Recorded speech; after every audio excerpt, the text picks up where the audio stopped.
Hey everyone, thanks for tuning in again. Today I'm going to show you one of my favorite curry dishes, and that is the green Thai curry. You know how I like my spicy food. Today's dish is going to be extremely spicy, but it will satisfy your taste buds. So let me show you how I make it. The ingredients for this dish is actually quite simple, as long as you have the right things. So let me show you what I have. Starting out with some green curry paste. I get this from the Asian grocery stores. They're already pre-made. Some people may want to make their own, but honestly, if you can get them from the store, go for it. And this particular brand is actually very delicious. I also have some coconut milk here. And the key here is once you open up your coconut milk, you don't want to shake it up, because what we want to do is rendering the fat out of the coconut milk here with the foam, and then add the juice afterwards. I also have some coconut oil this time to make the dish authentic. So if you don't have coconut oil, that's okay too, but I have it handy, I'm gonna use it. The other key thing here is the fish sauce. Fish sauce is really key to Thai cooking. This particular brand, the 3 Crabs, is pretty popular, and I find it pretty savory to use. So if you come across fish sauce, make sure you grab a bottle. And lastly, I have some chicken stock. That's pretty simple, obviously. And then today's green curry dish, I'm actually making it vegetarian. It's very vegetarian friendly. So I've got some cut up vegetable, some of my favorites, some red pepper, some green peas, bamboo shoots. And if it's not spicy enough, I'm actually adding some additional jalapeno to the dish. Some Asian eggplant. If you like eggplant, you can add it in as well. So here's a vegetarian protein. This is fried tofu, and I love fried tofu for the green curry dish. Why? Because look at the spongy texture. What's gonna happen is that sponginess of the tofu is gonna soak up all the juice, all the green curry, and it will be extremely delicious. And last but not least, I've got some basil here. Usually you should be using Thai basil leaves. Today I don't have any, so I just grabbed some of the basil that's out of my garden. That's okay. And also this is very key too as well. This is palm sugar that I grinded up. You can actually just use a knife to shave it off. And I want to show you what palm sugar looks like. It actually comes across like a little what do you call this? A stick, a tube.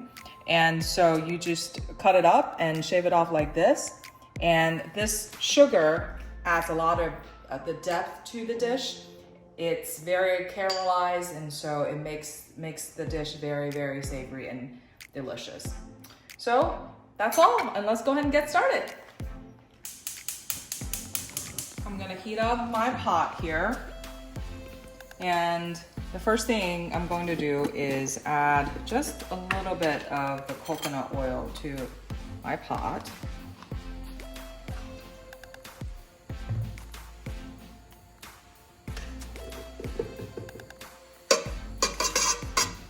Once it's dissolved, it's really important to cook up green curry and rendering all the flavor within the green curry. Normally with a can like this, I use about half of the green curry. It is quite spicy, so if you're a spicy fan, you can certainly add the entire thing, but even for me, it's a little bit too much. So using half, the other one, I'm just gonna freeze it up. So what we wanna do is cook this green curry until all that spiciness comes out. Be careful, it does splash.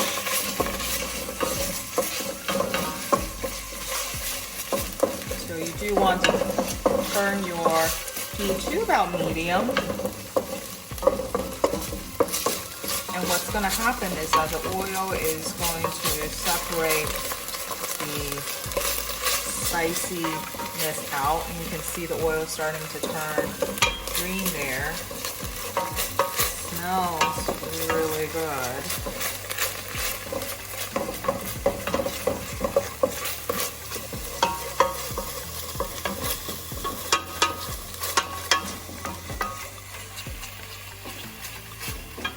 And at this time, I'm gonna add the white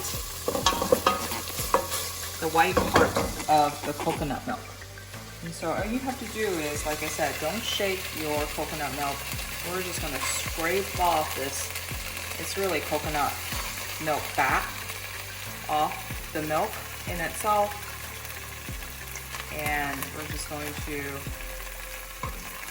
push this in.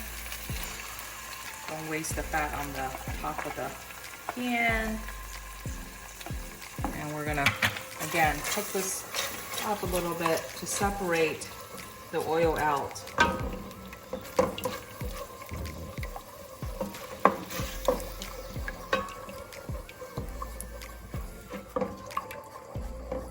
It smells already really good. You want to cook for a few minutes here until the oil separates out. The coconut milk has been in there, and as you can see here, it's starting to bubble, and the green oil is starting to separate from the rest of the milk, and this is perfect. So make sure you stir it and not burn the bottom of the milk. Don't burn the bottom of the pan, and don't burn the milk. And so at this point, because the separation has begun, I'm now going to add the rest of my coconut milk in. I'm going to stir it up. And I also want to add my chicken stock. So because there's so much residual in the can, I'm gonna add the chicken stock right into the can so I can get the rest of the milk in. Oh my goodness, this is not cooperating and I cannot get it. I'm adding the stock right into the can so I can get the rest of the residual coconut milk into the pot as well. So perfect measuring cup for this. It's a 1-to-1. 1 can of coconut milk, 1 can of chicken stock. Scrape, not waste a single bit. Yum, yum, yum. So I'm gonna add this right in here.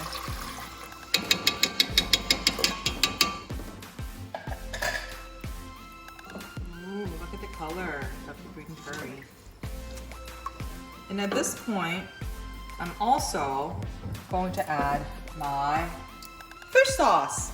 So you don't need a lot, but definitely enough to add the flavor. Whew, it's a little stinky. That's about what? A little bit more. About a tablespoon, maybe a table and a half. So stir it up, then I'm gonna add my sugar. Remember, this is palm sugar. It's very, has a lot of depth to this sugar. It's already caramelized, so it's really, really delicious. So once it boils up, and it takes a little bit, and you can see, oh, look at the coconut oil separating from the milk and this stock. That's the consistency that we want, okay, to this level. And have a taste. So I didn't put any salt in here because green curry paste is already salty. The fish sauce is already salty. So there's really no reason to add any additional salt to this dish. If you do, I think it will be a little bit too salty. So let me have a taste to make sure this is good. Very, very good. Sweet, a little bit of sweetness, the saltiness, the spicy. Very good, very, very good. Okay, so at this point, I'm gonna add my tofu to it first. It is a little bit frozen, so I'm gonna cook these up. And then once you add the rest of the vegetables, it's very quick. It's really to the doneness of the vegetable that you like. And it is just that simple. Simple and delicious. So my tofu has been cooking in here for a little bit. And now I'm gonna add all of my vegetables in.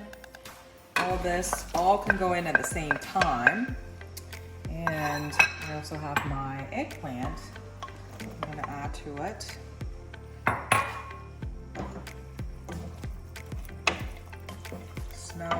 really good. And the color looks delicious. So I'm gonna let my beautiful veggie cook in this gorgeous sauce. I'm gonna close the lid and let it cook for about 5 minutes. Again, you just wanna check to the consistency and texture of the vegetable that you like. It's really the eggplant that's a little bit more thick and harder to cook, but 5 minutes is about right. And check on it, of course, and I'm just going to let it simmer. Okay, 5 minutes has passed. I'm gonna show you. Ooh, it's boiling. Look at this. Looks gorgeous, doesn't it? My vegetables are all cooked thoroughly. All the flavors are soaked up by the spongy fried up tofu. Look how delicious this looks. So at this point, I'm gonna turn off my heat and I'm going to add the basil in. We don't wanna add the basil when it's boiling. This is really just adds another layers of freshness to this dish. If you have Thai basil, great. Today I didn't have Thai basil, so I just used some of the basil in my garden, and that is all to it. I cooked some jasmine rice ahead of time, and I am just going to add this gorgeous curry to my dish.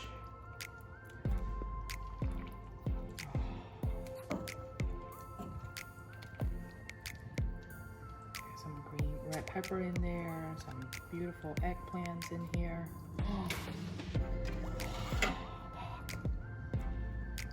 Let me dig into this, and I will make sure not to burn my tongue.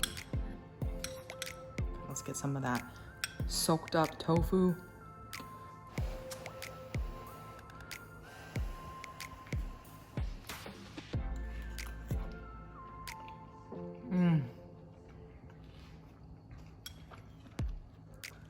So good. Spicy, a little bit of sweetness to it. The tofu soaked up all the curry. The rice with that sauce. A vegetable. So good, guys. Simple to make. I hope you gave it a try. Thanks for watching. See you next time.